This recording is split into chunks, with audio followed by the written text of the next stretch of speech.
You want to know our soul contract to the Matrix? To all of us that have seen the baby's footprint on the piece of paper, that was your soul contract into the Matrix. Because what do they call the bottom of your foot? The sole of your foot.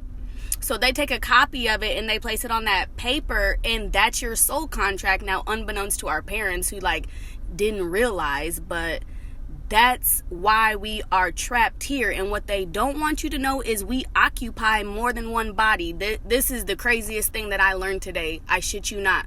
You do not just occupy this physical body. We have other bodies that we live in. That's how come you know who's coming. Like, I know the giants are coming because I occupy a giant body who's sleeping right now. That is crazy. And the reason why they call it your parents is because two people, pair, are renting you. And you are a slave to the United States of America Corporation. So we are literally still slaves. If you use your birth certificate or your social security number, you are still a slave to the Matrix. That's why I refuse to ever again. I will be out here in these streets before you see me work a job with my social security number. Because that's crazy. Like, our parents sold us as slaves to work in the Matrix. And their parents sold them. And yet we thought that we was free. Stop. We got to get out of this.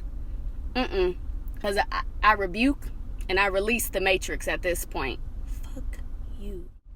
Then they send you off to public school that is owned and funded by the government, which is the exact same people that we are slaves to.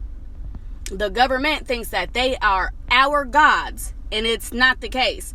And then, as you notice, when you go to school, everything starts off all colorful, bright, recess, and then it gets dull and gray, and it's like a prison system. The food is shit in school, and I've noticed it's got worse and worse. Like, I look at my kids' food and think, what the they got y'all eating?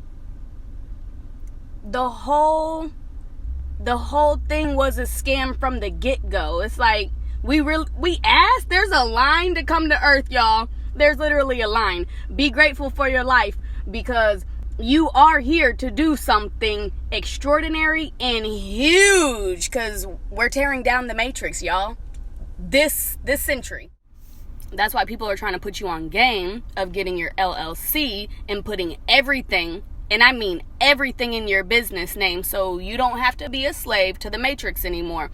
So I would suggest, in order to live in the Matrix, because it's going to be a second to completely tear down. And whenever I said this century, we're in the last days of that. So there's from this March, this is what I heard. There is 18 months left from this March. That's all that there is in the Matrix. That's all the time that they have left. So just know that in these next 18 months, y'all gonna see, hear, feel everything. You're going to see all of it come to light. All the fakeness, all the lies is gonna happen, and you're gonna see it in this lifetime, and so is your kids. But you asked to be here. And also, there's other people that can go more in depth to it, but since we're all spiritual people, we put that business into a faith-based business, and we make it non-profit, and then we don't even have to pay taxes anymore. Look, they thought that we was stupid, and then they thought that we had to go to school to learn, but yet we could just go to the University of the Universe and gain all the knowledge in the whole cosmos. And now we're overthrowing the government. That's why they're still trying to keep us in fear. The more information that gets out, the more you're going to see weird weather, wars, famine, and all that other stuff. Because they just want to scare you out of trying to go back to what the Matrix is. No, that's not going to happen. Look, I am so grateful to be here to watch this crumble. I'm not going to lie, because I've been trapped in here for a long time. And now, we out.